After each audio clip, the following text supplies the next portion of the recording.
Hello friends, ये video आप लोगों के लिए काफ़ी यूजफुल होने वाला है। जैसा कि आप देख सकते हो कि मैंने यहाँ पे एमसीक्यूज, फ्रेजेस और इडियम से रिलेटेड मैंने तैयार किया है और ये सारे वर्ड्स और जो भी क्वेश्चन है उसके अकॉर्डिंग आप ऑप्शन को चूज करने वाले हैं। तो यहाँ पे शुरू करते हैं। Hit the nail on the head, जब किसी चीज़ को पते की बात करना।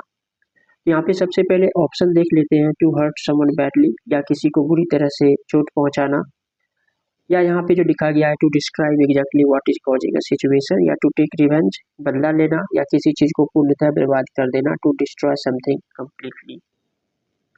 तो मैंने अभी इसका अर्थ बताया, ये सही कारण या समस्या को बता पाना। तो यहाँ पे लिखा गया है ऑप्शन बी में to describe exactly what is causing a situation. तो हम लोग ऑप्शन बी को चूज कर लेंगे।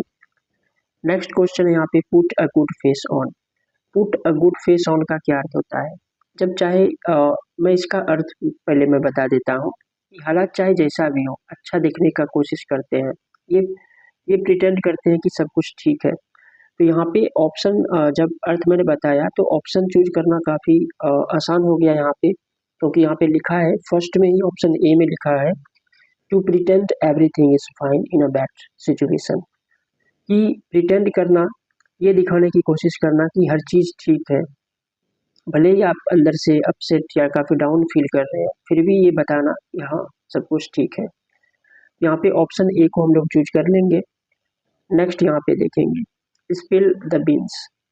ये काफ़ी आसान है और इजीली हम लोग इसे बना सकते हैं कि टेल ए लाइज, या झूठ बोलना, या किसी चीज़ को कुक करना, रिवील करना कोई सीक्रेट को, यानी कि कोई रहस्य को खोलना, या भोजन बर्बाद करना। तो यहाँ पे कुछ ऑप्शंस यहाँ पे लिखा गया है, तो हम लोग यहाँ पे जो है ऑप्शन सी को चूज करेंगे। रिवील करना यानी कि भेद खोलना, कोई रहस्य को जो है प्रकट करना। तो स्पिल द बीन्स का अर्थ होता है ऑप्शन सी में जो भी यहाँ पे जो लिखा गया है, हम लोग ऑप्शन सी को यहाँ पे चूज करेंगे। बढ़ते हैं अगले क्वेश्चन की तरफ। Show once white feather. Show once white feather का क्या अर्थ होता है?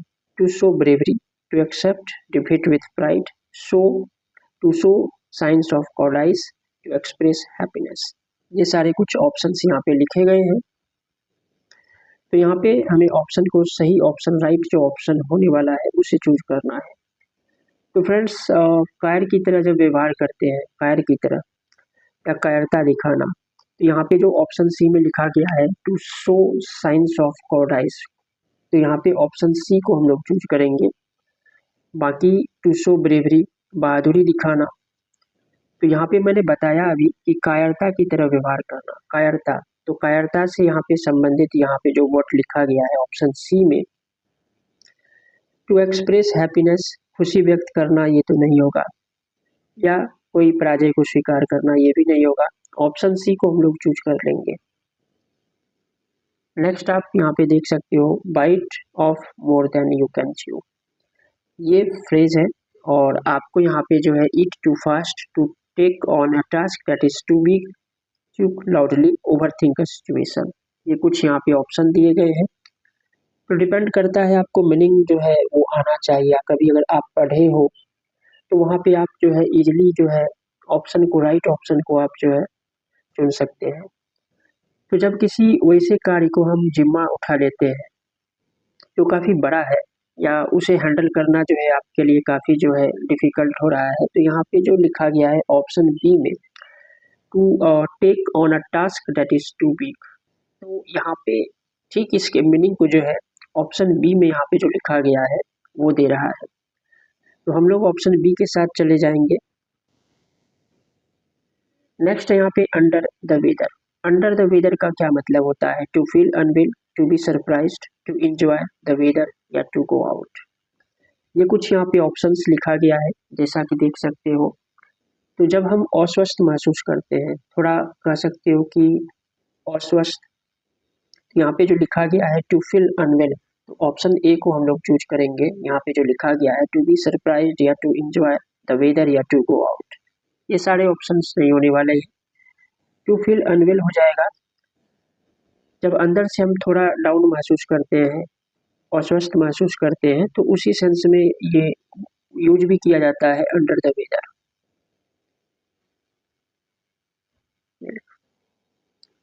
नेक्स्ट यहाँ पे लिखा है cry over spilled milk, to be unhappy about something that can not be undone, to be careless, to spoil food, to cry for no reason. ये कुछ यहाँ पे ऑप्शंस आपको दिए गए हैं। तो friends, cry over spilled milk यहाँ पे जो लिखा गया है, व्यर्थ किया बीती हुई बात के लिए चिंता करना, अब जिसे ठीक किया नहीं जा सकता है, जो चीज़ बीत चुका है उस चीज़ के लिए। तो यहाँ पे ऑप्शन ए के साथ हम लोग चले जाएंगे। यहाँ पे जो लिखा गया है, to be unhappy about something that can not be done. Okay, next है अ ब्लेसिंग इन डिस्गाइज। तो ये भी काफ़ी आसान है कि जो चीज़ अगर आपको शुरुआत में वो काफ़ी जो है कह सकते हो कि कुछ बुरा लग रहा है, या एक तरह से आपदा के समान, विपत्ति की तरह आपको लग रहा है, बट उसका जो अल्टीमेटली जो रिजल्ट है वो आपके फेवर में जाता है, आपके पक्ष में, और आपके लिए वो बेहतर साबित होता है। तो वही यहाँ पे लिखा है अ ब्लेसिंग इन डिस्गाइज। तो a bad event with a good result, a divine gift, a dangerous act, या अ मैजिकल स्पेल।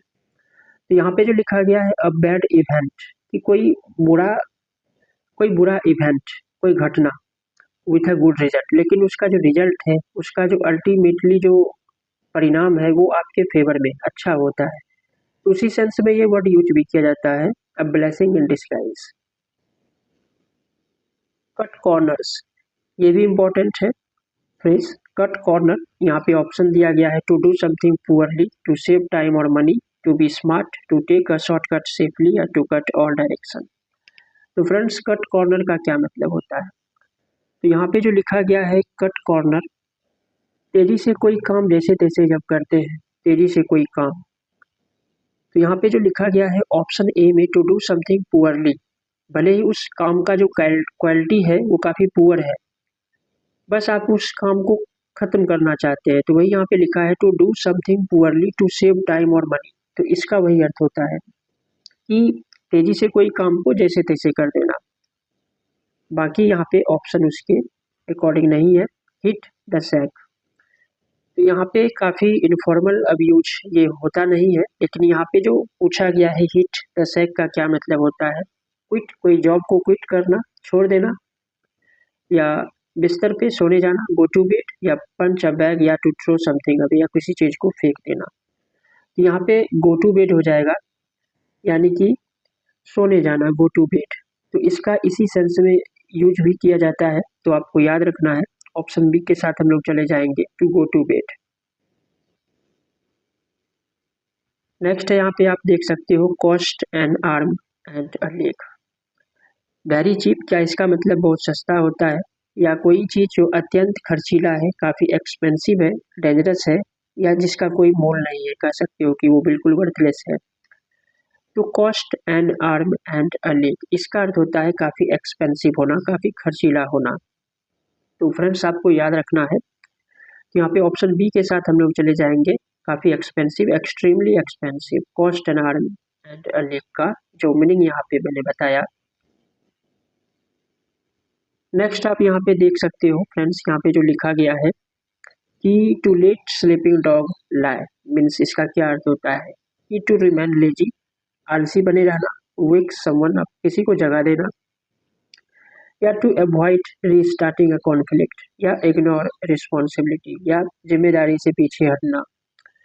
तो यहाँ पे जो अर्थ यहाँ पे पूछा गया है, तो आप इडियम्स को देख सकते हो, लेट स्लीपिंग डॉग्स लाई, जब किसी बात को, पुरानी बातों को नहीं उखाड़ते हैं, यानी उस चीज़ को बचते हैं। तो यहाँ पे जो लिखा गया है, अवॉइड करते हैं, रीस्टार्टिंग अ कॉन्फ्लिक्ट, कि उस चीज़ से कोई कभी ऐसा झगड़ा या मतभेद पैदा हुआ है, अब उसी चीज़ को दोबारा कह सकते हो, तो अपनी भाषा में बोलते हैं गले मुर्दे को उखाड़ना। तो उसी सेंस में यहाँ पे आपको समझना है। ऑप्शन सी के साथ हम लोग जाएंगे कि पुरानी बातों को नहीं उखाड़ना। बाकी यहाँ पे आगे हम लोग देखेंगे, टू स्टील समवन्स थंडर, ये भी काफ़ी आसान है, जैसा कि पढ़ने से ही पता चलता है। टू स्टील समवन्स थंडर, कि किसी के किए हुए काम का क्रेडिट हम जब अपने जिम्मे, या कह सकते हो अपने लिए लेते हैं। टू मेक लाउड नॉइज, या काफ़ी तेज आवाज़ करना। र्यून अ प्लान, कोई योजना को बर्बाद कर देना नहीं। ऑप्शन सी में जो लिखा गया है to take credit for someone else area, जब किसी दूसरे के एरिया का क्रेडिट खुद हम लेते हैं, उसका श्रेय खुद लेते हैं, तो उसे कहा जाता है स्टील समवन्स थंडर। आर्ग्यू करना नहीं होता है, ऑप्शन सी हो जाएगा इसका। To take with a grain of salt, तो आपको यहाँ पे देखना है, ये कभी न कभी आपको, अगर आप नहीं पढ़े हो तो वहाँ पे जो है आप गलत बना सकते हो। एंजॉय करना फूड को नहीं। टू बिलीव समथिंग पार्शियली या to be doubtful of everything, या हर चीज़ के प्रति शक होना, या काफ़ी क्रिटिकल होना, काफ़ी आलोचनात्मक होना नहीं। जब किसी चीज़ को कह सकते हो यहाँ पे, जब किसी चीज़ को कम्प्लीटली आप बिलीव नहीं करते, हाँ आपको यकीन है, विश्वास है, लेकिन आप कम्प्लीटली उसमें आपको फेथ नहीं है, तो ऑप्शन सी में जो यहाँ पे जो लिखा गया है, ऑप्शन सी में आप देख सकते हैं यहाँ पे जो लिखा गया है to believe something partially. Partially का मतलब हो गया कि आधा अधूरा कह सकते हो, कि बिल्कुल भी नहीं, बिल्कुल नहीं, पूरी तरह से नहीं। यकीन तो करना, लेकिन आपको कंप्लीट जो है फेथ नहीं है। टू बिलीव समथिंग पार्शियली, तो इसी सेंस में ये यूज भी किया जाता है। Turn a blind I means, इसका क्या अर्थ होता है? ये भी काफ़ी आसान है। किसी चीज़ को जानबूझकर हम नज़रअंदाज करते हैं, उस चीज़ को टालते हैं। तो यहाँ पे जो लिखा गया है to pretend to understand, look away by mistake या लूज आई साइट, आँख चुराना। तो यहाँ पे जो लिखा गया है ऑप्शन ए में जो फर्स्ट लिखा गया है इग्नोर समथिंग डेलिबरेटली, जब जानबूझ के किसी चीज़ को इग्नोर करते हैं तो उसी चीज़ को कहा जाता है अनदेखा करना। तो यहाँ पे टर्न अ ब्लाइंड आई का यही अर्थ होगा, to ignore something deliberately. Bark up the wrong tree, friends ये भी काफ़ी इंपॉर्टेंट है। क्लाइम अ ट्री, क्या पेड़ पर चढ़ना, आर्ग्यू किसी के साथ आर्ग्यू करना, बहस करना, या एक्यूज द रॉन्ग पर्सन और फॉलो द रॉन्ग कोर्स। ये राइट ऑप्शन होगा हम लोगों का। ऑप्शन सी में जो लिखा गया है गलत व्यक्ति पर आरोप लगाना या किसी गलत दिशा में प्रयास करना। तो एक्यूज करना किसी को, किसी गलत व्यक्ति पर आप आरोप लगा रहे हो या गलत दिशा में कोई प्रयास कर रहे हो, तो वहाँ पे ये यूज किया जाता है। Kick the bucket, kick the bucket का फ्रेंड्स मतलब होता है कि kick a container, start a new journey, कोई नया यात्रा शुरू करना नहीं। डाई, मरना, मरने के सेंस में ये यूज किया जाता है डाई। Beat around the bush, beat around the bush का क्या अर्थ होता है? जॉगिंग पे जाना, avoid getting to the point, to play carelessly, waste time deliberately, जानबूझकर समय बर्बाद करना नहीं। तो बीट अबाउट द बुश का अर्थ हो गया यहाँ पे जो लिखा है अराउंड द बुश, ये घुमा फिरा के बात करना। जब हम पॉइंट पे बात को नहीं करते हैं, जो मेन बात है उससे बचते हैं। तो यहाँ पे जो लिखा गया है to avoid getting to the point, ये अवॉइड करना, इधर उधर की बातें करना, घुमा फिरा के बातें करना। तो यहाँ पे ऑप्शन बी में लिखा गया है, आप देख सकते हैं। To face the music, to face the music ये भी काफ़ी इम्पोर्टेंट है यहाँ पे। अपने किए हुए कार्यों का बुरा परिणाम झेलना। तो यहाँ पे जो लिखा गया है आप देख सकते हैं to fight back, to accept punishment और क्रिटिसिज्म। तो यहाँ पे आप इजीली, मैंने जब बताया तो काफ़ी आसानी से जो है आप इसे यहाँ पे बी को आप कह सकते हो कि एक्सेप्ट पनिशमेंट और क्रिटिसिज्म। आपके द्वारा किया हुआ कोई काम और उसका अगर बुरा परिणाम है तो उसका सामना करना, उसको फेस करना। तो उसी सेंस में ये यूज भी किया जाता है टू एक्सेप्ट पनिशमेंट और क्रिटिसिज्म। ऑप्शन बी के साथ हम लोग चले जाएंगे। To pull someone's leg, to pull someone's leg का क्या अर्थ होता है? किसी का टांग खींचना। टांग खींचना का यहाँ पे लिटरली आप नहीं ले सकते हो, इसका क्या मीनिंग है, क्या हिडन मीनिंग है? तो वॉक टुगेदर, एक साथ चलना, किसी को जानबूझ के हर्ट करना, टू हेल्प समवन, किसी की मदद करना। तो यहाँ पे ए में जो लिखा गया है ऑप्शन ए में टू टीच या जोक विद समवन, किसी को चिढ़ाना या किसी का टांग खींचना मतलब वही चिढ़ाना, मजाक करना। तो उसी को जो है पुल समवन्स लेग इस सेंस में यूज किया जाता है। फ्रेंड्स ये सारे फ्रेजेस काफ़ी इम्पोर्टेंट हैं और आई होप ये वीडियो आप लोगों को समझ में आया होगा। Thanks for watching.